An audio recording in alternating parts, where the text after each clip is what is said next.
Baldur's Gate rewards the improvisers. You know, those kinds of opportunists who don't really do planning, but are somehow able to manipulate chaotic events so that they always end up on top.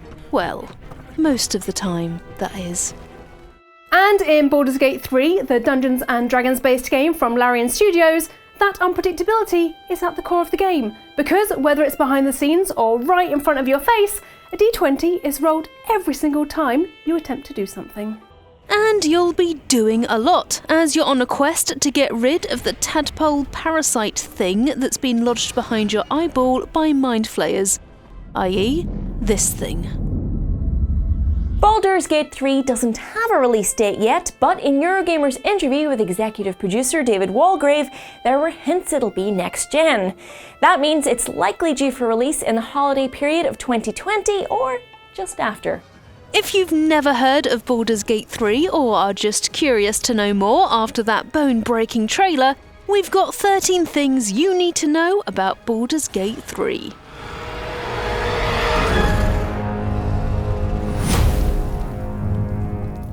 At the beginning of Baldur's Gate 3, you're not having a good day.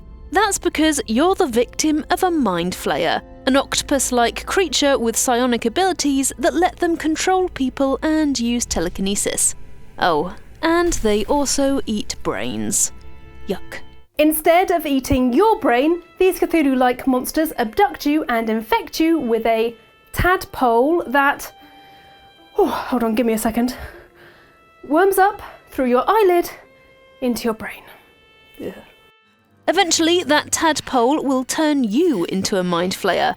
Think alien chest bursters, except the worm thing doesn't burst out of your chest but does, well, this. Then the mothership they abducted you into crashes, and you wake up on a beach and decide to find someone to get that tadpole out of your skull before you turn into a Mind Flayer. A desire I think we can all sympathise with. And so begins Baldur's Gate 3. That little tadpole is going to be gone sharpish if you have anything to do with it, but it does have its uses. You can mind meld with anyone who has one of the Mind Flayers' tadpoles wiggling around in their brain. Turns out quite a fair few NPCs have been toyed with by the Mind Flayers, so finding someone else that's just like you that suffered the same fate isn't too hard. Oh, isn't that nice? Mind melding, gameplay-wise, is simple. You get a special dialogue option when you meet someone with one of those tadpoles, which acts as a shortcut through difficult conversations. Think of it like a charisma check from Fallout, except this one comes from the Mind Flayer hive mind and not your silver tongue.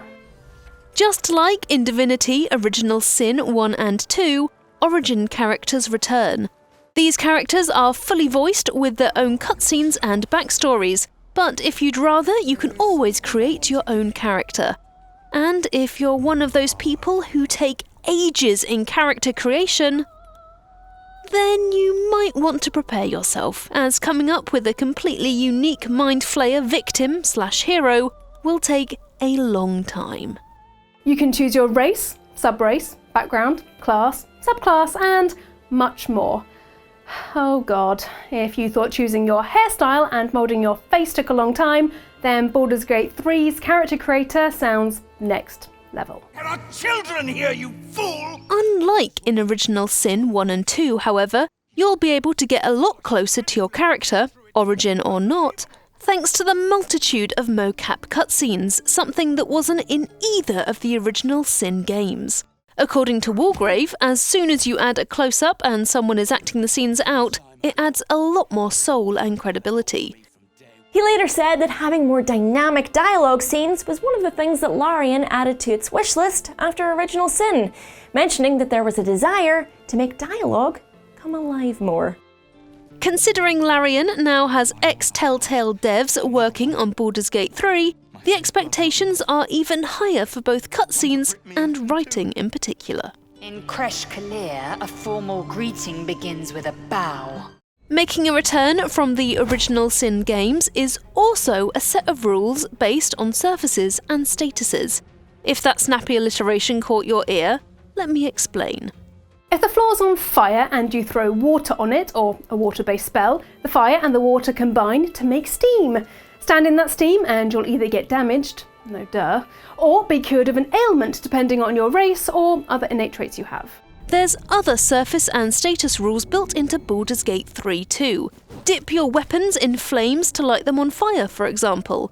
Or you can throw anything you have on your person and stack objects to create stairs. So, in a push, if you're in a fight and have completely biffed it, you can start throwing shoes as a last-ditch attempt to make it out of there with most of your vital organs intact. Above all, in Baldur's Gate 3, everything is powered by a D20 dice roll, just like Dungeons and Dragons. Sometimes that's behind the scenes, with little formulae whirring away in the background as you walk around the world passing and failing perception checks for little hidden levers or pressure plates, or spotting or failing to notice facial twitches that reveal anxiety or anger in conversation. You're all hot air. You can watch Baldur's Gate 3 figuring out all that stuff in a little bottom right tooltip on the screen. But most of the time, that dice roll is quite obvious. You roll for initiative on encountering enemies, according to things like who has the high ground or the element of surprise. Then, there's stealth rolls to see if you melt into the shadows, plus the obvious rolls to persuade or intimidate in conversation. In the background, there's always passive rolls happening too, to determine how much you notice or are capable of doing without really trying. Death saves appear as well, as you have to roll 3 times to see just how dead you are. Fail 3 times and you're dead for good. That is unless, of course, you've already been picked off, or if you've got a resurrection scroll. Succeed 3 rolls, however, and you're back on your feet. But just about. All of that D20 rolling makes Baldur's Gate 3 truly random. Take the experience Eurogamer had with Larian's founder, Swen Vicker, taking control of the origin character Astarion, who's a vampire spawn. Astarion, being a vampire, has the option to just go ahead and feast on the neck of whoever he's talking to. Most of the time, that's not a very good idea, and there's not a very good chance you'll succeed, but hey, if you want to try it, you can. To demonstrate this, Swen opted to chow down on a sleeping party member at your camp. You can make camp in most places to heal up, restore ability uses, and so on. He needed to roll an 18 or higher out of 20 to succeed. This was meant to be pretty tough, but sod's law, he rolls a natural 20 and latches onto the cleric's neck. The next day, Astarion is all upbeat, and the cleric is feeling tired.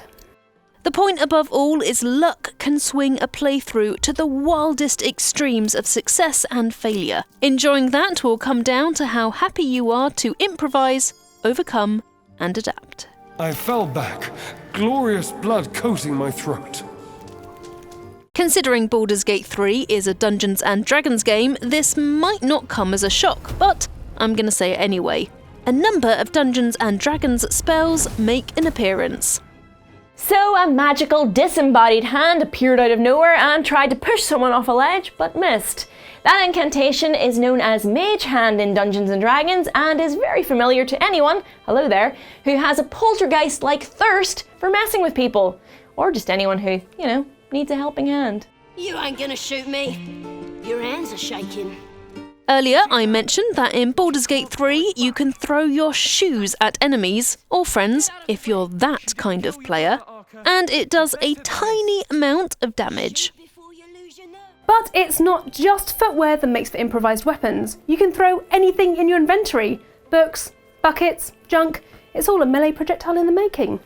Ow! This next point is definitely mind-boggling, as it actually advocates splitting the party, which is normally a very risky move in Dungeons and Dragons. Yet, in Baldur's Gate 3, you can split your party and put any of them into turn-based mode, while the others can simultaneously walk around in real time. See, Baldur's Gate 3 is a turn-based game. The combat is turn-based, the dialogue is turn-based, the environmental puzzles are turn-based. But you walk around the world in real time, so the system is a bit of a hybrid. So, in our playthrough, Astarion, the cleric-chomping vampire, wandered down into a dungeon on his own, and worked his way through most of it solo while the others were left up on the surface. Wargrave says that the decision to go turn-based, instead of real-time combat with the option to pause, was because D&D, to Larian, is a turn-based game, and the studio has become really good with turn-based combat. With those two systems working side by side, Wargrave mentions that you're always fighting tooth and nail against everything. So, you might want to prepare yourself for a challenge. Just walking around the world of Baldur's Gate 3 is for chumps. That's because if you spend your whole time with your feet firmly on the ground, you're going to miss out on all the vertical options available to you. Your characters can all jump quite a significant way too, with your success depending on your character's particular stats and semi-hidden d20s.